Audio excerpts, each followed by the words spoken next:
तो नीट की तैयारी में तुम्हारे सबसे ज़्यादा मार्क्स किस चीज़ से बढ़ सकते हैं? नए क्वेश्चन करने से, नई किताब खरीदने से, या रोज 10 घंटे लेक्चर देखने से?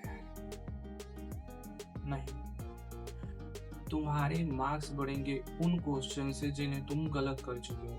और पीडब्ल्यू में एक ऐसा फीचर है जिसकी मदद से तुम डीपीपी टेस्ट या प्रैक्टिस करते समय अपनी गलत या इम्पोर्टेंट क्वेश्चन को बुकमार्क करने के बाद में दोबारा रिवाइज कर सकते हो। लेकिन असली गेम ये नहीं है कि क्वेश्चन बुकमार्क कैसे करना है। असली गेम है बुकमार्क किए हुए क्वेश्चन को अपनी पर्सनल मिस्टेक रिवीजन सिस्टम में कैसे बदलना है। स्टूडेंट ने टेस्ट दिया, स्कोर आ गए 412, फिर टेस्ट को बंद कर दिया। कुछ दिन बाद वही कॉन्सेप्ट फिर गलत। मान लो आज तुमने एक मॉक टेस्ट दिया और उसमें 10 क्वेश्चन गलत हो गए। तुमने स्कोर देखा 412 नंबर, फिर टेस्ट बंद किया और अगले चैप्टर पर चले गए। एक हफ्ते बाद वही कॉन्सेप्ट किसी दूसरे क्वेश्चन में आ गया और फिर से वही गलती।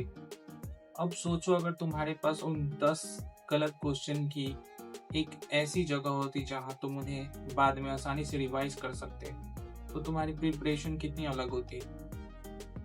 पीडब्ल्यू ऐप खोलो, एक डीपीपी क्वेश्चन खोलो और यहीं पर काम आता है पीडब्ल्यू का बुकमार्क फीचर। जब तुम डीपीपी टेस्ट या क्वेश्चन प्रैक्टिस कर रहे हो और तुम्हें कोई क्वेश्चन इंपॉर्टेंट लगता है, कंफ्यूजिंग लगता है या तुमसे गलत हो जाता है, उसे सिंपली बुकमार्क कर दो और वो क्वेश्चन तुम्हारे लिए बाद में रिवीजन के लिए अवेलेबल रहेगा। लेकिन यहाँ एक बहुत बड़ी गलती मत करना, हर क्वेश्चन को बुकमार्क मत कर देना।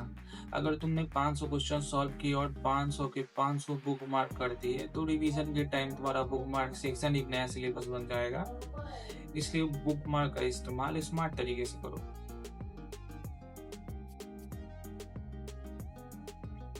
मैं पर्सनली क्वेश्चन को 4 कैटेगरी में देखूंगा। पहला, जो क्वेश्चन तुमसे गलत हुआ। दूसरा, जो क्वेश्चन सही हुआ लेकिन कॉन्सेप्ट पर कॉन्फिडेंस नहीं था। तीसरा, जिसमें कॉन्सेप्ट आता था लेकिन सिली मिस्टेक या जल्दबाजी में गलत कर दिया। और चौथा, एग्जाम वर्दी, ऐसा क्वेश्चन जिसका कॉन्सेप्ट या अप्रोच इतना इंपॉर्टेंट है कि एग्जाम से पहले दोबारा देखना चाहते हो। अब तक तो बुकमार्क करना आसान था, लेकिन अब मैं तुम्हें बताता हूँ कि इसे एनालिसिस टूल की तरह यूज कैसे करना है। मान लो ये क्वेश्चन तुमसे गलत हुआ, अब सिर्फ आंसर देखकर आगे मत बढ़ जाना। अपने आप से एक सवाल पूछो, क्या मुझे कॉन्सेप्ट नहीं आता था? क्या मुझे फॉर्मूला याद नहीं था? क्या क्वेश्चन समझने में गलती हुई? क्या कैलकुलेशन मिस्टेक हुई? या मुझे आंसर पता था लेकिन टाइम प्रेशर में जल्दबाजी कर दी? हर बुकमार्क क्वेश्चन को इन 4 कैटेगरीज में डालने की कोशिश करो। अगर कॉन्सेप्ट नहीं आता था तो कॉन्सेप्ट मिस्टेक, अगर कॉन्सेप्ट आता था लेकिन फॉर्मूला या फैक्ट याद नहीं था तो मेमोरी मिस्टेक, अगर सब आता था लेकिन जल्दबाजी में गलत हुआ तो सिली मिस्टेक, और अगर क्वेश्चन आता था लेकिन ज्यादा टाइम लग गया तो टाइम मिस्टेक। अब तुम्हारे पास एक बुकमार्क क्वेश्चन नहीं है, तुम्हारे पास अपनी प्रिपरेशन की वीकनेस रिपोर्ट है।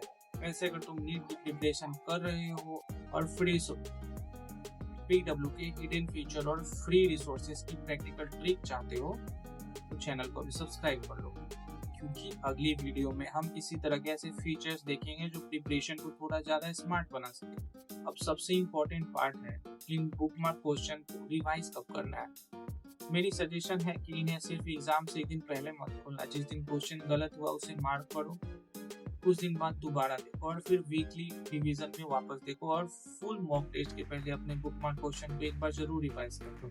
अब इमेजिन करो पहले टेस्ट में तुम्हारे 15 क्वेश्चन गलत हुए, तुमने उन्हें बुकमार्क किया और फिर एनालिसिस किया और पाया कि 6 कॉन्सेप्ट मिस्टेक थे, 4 सिली मिस्टेक थे और 3 मेमोरी और 2 टाइम की वजह से। अब तुम्हें पता है कि प्रॉब्लम सिर्फ कम पढ़ाई नहीं है, तुम्हें पता है कि प्रॉब्लम एग्जैक्टली कहाँ है, और यही चीज तुम्हें रैंडम प्रिपरेशन से निकालकर टारगेटेड प्रिपरेशन की तरफ ले जाती है। नीट प्रिपरेशन के दौरान हजारों क्वेश्चन सॉल्व करना अच्छी बात है, लेकिन अगर तुम अपनी गलतियों को बार बार रिपीट कर रहे हो तो सिर्फ क्वेश्चन का नंबर बढ़ाने से ज्यादा फायदा नहीं होगा। जो क्वेश्चन तुम्हें रोकता है उसे सेव करो, जो गलती तुम्हें मार्क्स खोने पर मजबूर करती है उसे एनालिसिस करो, और जो गलती बार बार हो रही है उसे तब तक रिवाइज करो जब तक गलती दोबारा ना हो। अब मुझे कमेंट में सिर्फ एक चीज बताओ, तुम्हारी सबसे ज्यादा मिस्टेक किस वजह से होती है? कॉन्सेप्ट, सिली मिस्टेक, मेमोरी या फिर टाइम मैनेजमेंट? ए, बी, सी या डी कमेंट करके बताओ। और इस वीडियो को उस दोस्त के साथ शेयर करो जो हर टेस्ट के बाद सिर्फ स्कोर देखकर आगे बढ़ जाता है, क्योंकि शायद उसका अगला 10 या 20 मार्क इसी छोटी सी हैबिट से बच सकता है। और अगर तुम चाहते हो PW के 5 हिडन फीचर जो हर एक स्टूडेंट को जानना चाहिए, उस पर मैं एक वीडियो बनाऊंगा, तो कमेंट में पार्ट 2 जरूर लिखना।